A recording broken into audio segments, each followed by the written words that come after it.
উত্তর চব্বিশ পরগনার বসিরহাট মহকুমার হাসনাবাদ ব্লকের বাসন্তীতলা এলাকায় বেআইনি পুকুর ভরাটের অভিযোগে উত্তাল স্থানীয় মানুষ। অভিযোগের তীর সরাসরি রেশন ডিলার জগবন্ধু দাস ও তার ভাই এলাকা তৃণমূলের অঞ্চল সভাপতি রমেশ চন্দ্র দাসের বিরুদ্ধে। স্থানীয়দের দাবি, তৃণমূল ঘনিষ্ঠতার জোরে প্রশাসনকে অমান্য করে দিনের আলোয় শতাব্দী প্রাচীন মাছ ভরা পুকুরটি বালি মাটি ফেলে ভরাট করা হচ্ছে। রাতের অন্ধকারেও লরি করে মাটি ঢোকানো হচ্ছে বলে অভিযোগ। আমার বয়স এখন 44। হ্যাঁ 44 বছর বয়স দেখছি। তার আগের থেকে পুকুরে কি কি হতো? পুকুরে ওটা কোনো কিছু না, মাছ চাষ করা হতো। স্যান প্যান করা হতো তো? তবে কতটা জমি আছে দিদি দাদা? কতটা জমি আছে এটা আমি বলতে পারবো না। যে 9 শতক বলছিলেন, 9 কাঠাটা বিক্রি করা হয়েছে। 9 কাঠা আপনার বিক্রি করে দিয়েছেন? কিনেছে কে? পাশের বাড়িতে আমার জগদাস বাড়ি বিক্রি করেছে সচিন। প্রাক্তন মালিক ও এলাকাবাসীর বক্তব্য, এটি একসময় গ্রামের জীবনযাত্রার অত্যন্ত গুরুত্বপূর্ণ জলাশয় ছিল। এখানে গ্রামের মানুষ স্নান করত, মাছ চাষ হতো, দুর্গা প্রতিমা বিসর্জন হতো। কিন্তু কয়েক লক্ষ টাকায় পুকুরটি কিনে নিয়ে জলাশয় হিসেবে ব্যবহার করার বদলে দেদার ভরাট করে চলেছে রেশন ডিলার। এলাকাবাসীর অভিযোগ, প্রশাসনের কাছে বহুবার জানিয়েও কোনো পদক্ষেপ নেওয়া হয়নি। ছিল এটা এই পচা পুকুর কেউ কাজ টাজ করে না, হ্যাঁ, বুঝলেন? হ্যাঁ। আমাদের এই ভেঙে হ্যাঁ। আমরা এখানে বাস করি, ধরুন আমাদের এই ঘরের দোর ভেঙে ভেঙে অনেক দূর চলে গেছে। হ্যাঁ। তা আমরাও বলি যে পাটটা করার কথা, পাটটা করার কথা। কিন্তু পুকুর ভরাট হচ্ছে তো, তা ওই করছে, লাগে না কারোর। কি দিয়ে ভরাট করছে এটা? এই মাটি দিয়ে, কতটা ছিল এই পুকুরটা? এই যেমন দেখতে পাচ্ছেন ওই ওই ওই- ওই অতটা ছিল।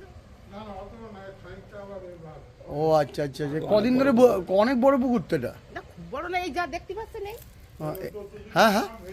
চতুর্দিক কি ভেঙে গেছে, ওদিকে ওদের ভেঙে গেছে। আপনারা ভরাট করছেন? না না, কারা ভরাট করছে? যার জায়গা সে ভরাট করছে। মানে পুকুরটা কিনেছে? হ্যাঁ পুকুর কিনেছে? হ্যাঁ, কদিন ধরে ভরাট হচ্ছে এটা? এই 4 দিন হয়েছে। মাটি হুম, পুকুরটাকে বিক্রি হয়ে গেছে। হ্যাঁ, পুকুরটা কার ছিল? পুকুরটা ছিল ওই বাড়ির। রাজ্য সরকার ও আদালতের স্পষ্ট নির্দেশ, কোনো জলাশয় ভরাট করা আইনত দণ্ডনীয় অপরাধ। তারপরও প্রশাসন নীরব। প্রশ্ন উঠছে, সর্ষের মধ্যে ভূত? প্রশাসনের কেউ কি অন্ধ হয়ে আছে?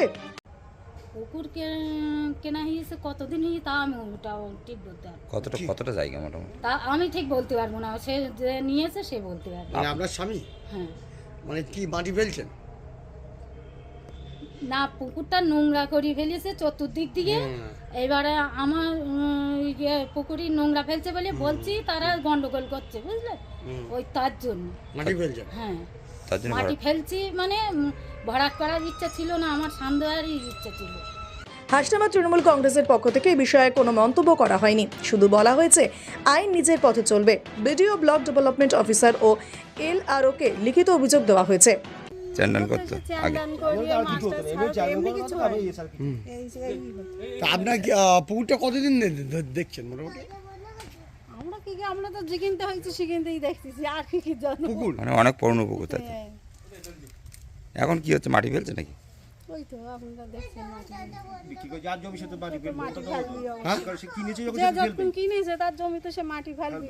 তা পুকুর ভরাট করছে তাই তো? ভরাট বলতে কিছু বলুন তো, চারি চারি সব ভেঙে, সব রাস্তাঘাট সব ভেঙে। এমনি পুকুরে স্যান প্যান করতো না? অন্যদিকে বিজেপি পরিচালিত হাসনাবাদ গ্রাম পঞ্চায়েতের প্রধানও এ বিষয়ে মুখ খুলতে নারাজ। ফলে আরও বেড়েছে সন্দেহ, তাহলে কি সর্ষের মধ্যে ভূত?